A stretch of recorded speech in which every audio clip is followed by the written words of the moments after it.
Hi guys, this is Courtney Starhart, and I'm here with my friend and spiritual guide, Reuben Medina.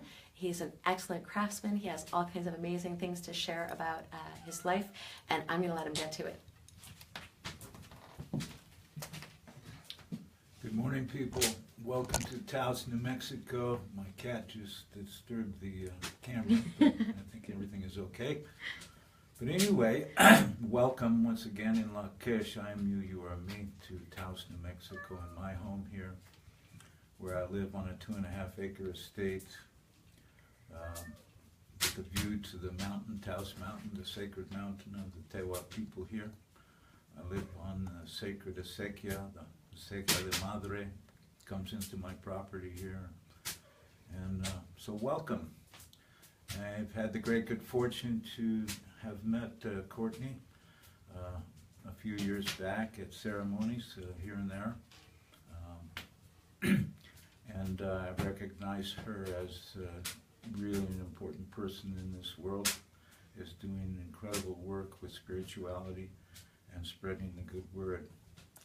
And anyway, she came up here to visit us and spend the time during the eclipse up in a very special sacred spot called Cebolla Mesa.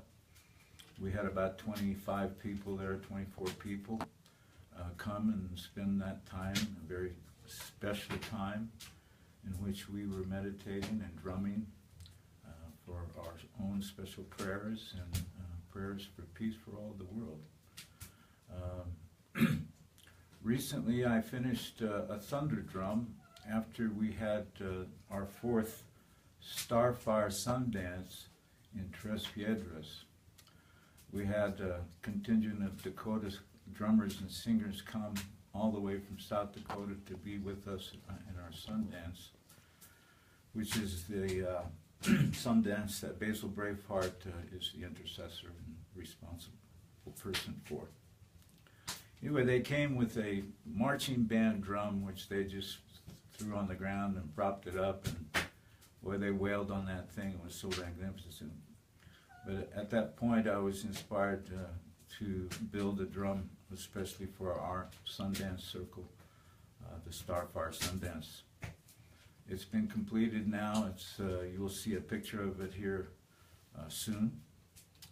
But Courtney has asked me to talk about a few things, my own past history and my biography. I was born and raised in Denver, Colorado, but my father and mother were both from New Mexico. During the Depression, they headed up north to Denver, and that's where I was born. But my roots are really here in Taos, New Mexico, where my grandfather and my father both lived. And I came back after spending 10 years in San Francisco and then another 20 years in New York. In San Francisco, I became a Buddhist of the Nichiren Shoshu sect of Buddhism.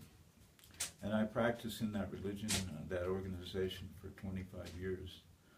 And recently, when I came back to Taos, kind of got disconnected from that group.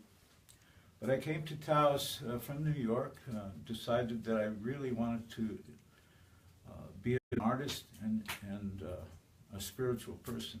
And I was really inspired by Taos many, many years ago when my father brought us here to visit his friends on the Taos Pueblo. Back then, I swore I'd never live here because I didn't want to be poor and I didn't want to live in a mud house and chop wood. Now I'm doing all those things, but I'm really not poor. I live on a 2.5-acre estate, $1 million estate that was owned by a very wealthy man in California who is rarely here, so I have the place pretty much to myself. And I have a studio out in the back. It was an old horse stable that was converted into a wood shop where I work and create my things. But I want to talk to you about why I made this drum, why I was inspired to make this thunder drum. Anyway, very early on in my journey here to Taos, I came across a community of people, and we decided that we would like to do some journeys, some hallucinogenic journeys. And one of them was a trip down to a place called Wild Rivers on the Rio Grande. And I took with me this drum. And during the journey, I was inspired by voices telling me that I needed to go out in the middle of the river and play my drum. And I asked my friend at that point, I said, you know what, they're telling me to go out in the middle of the river and play this drum. And he replied, well, you better go. So I did, and I waded out there in the swift currents, and I found this stone that I could actually perch myself upon, and I started playing my drum. Very slowly at first, but at some point there came a sound that was emanating from the drum that I had never heard before or experienced.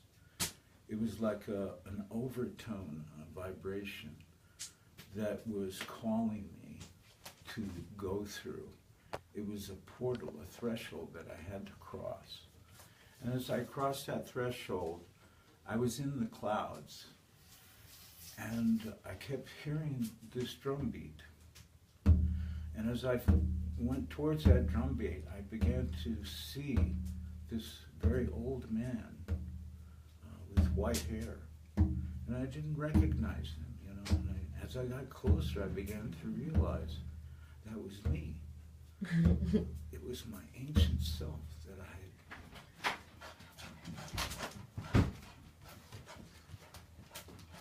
forgotten.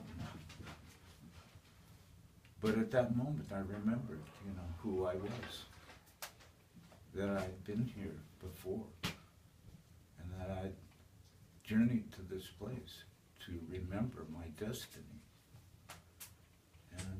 And so this experience was probably the most profound experience that I've ever had in my life, and it has inspired so many things that I've created with my hands, because all my life my hands have been making things.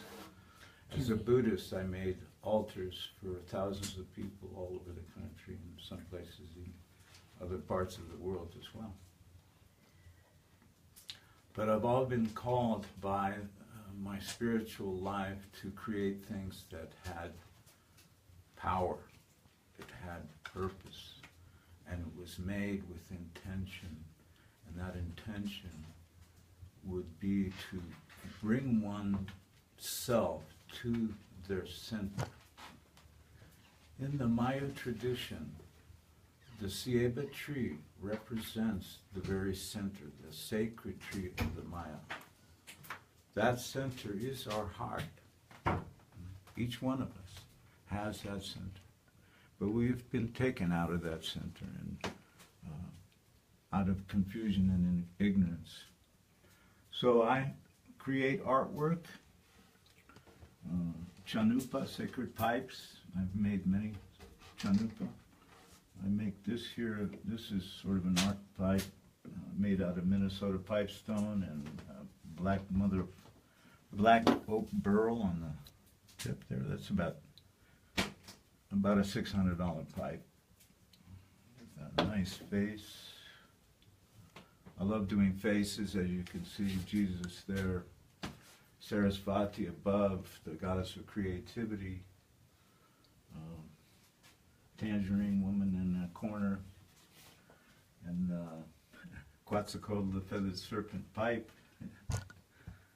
This piece in the corner, this woman with her heart in her hands, was carved from a burnt piece of bristlecone pine, thousands and thousands of years old up in Colorado mountains. And the bison skull was a fun little project. I just decided to do an artistic rendition of a bison skull. To the right, you have my musical instruments that I've created over the years. Violin, 5-string violin, electric. These acoustic guitars are quite unique. They're electrified as well. Flutes, we're making flutes now. I'm saying we, because I have several students, apprentices working with me, creating these things. I'm teaching them woodworking skills, which will serve them always in life. And can we go see the big drum? Yeah, let's go see the big drum. Let's go see the big drum. I'm so excited. This way. So Reuben is the person that I was making the drum with yesterday, for those of you who were on that live feed.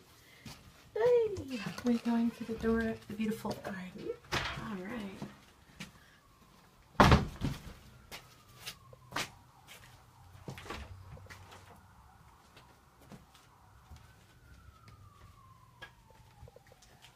Wow. Oh my goodness. It's kind of my storage room, so please forgive me for the mess, but just until it gets ready for its debut, which, by the way, I want to give all of you an invitation to a global synchronized drumming circle taking place on August the 29th, 30 Pacific Standard Time. If you want to come up here in Taos, we're going to do a flash mob on the plaza at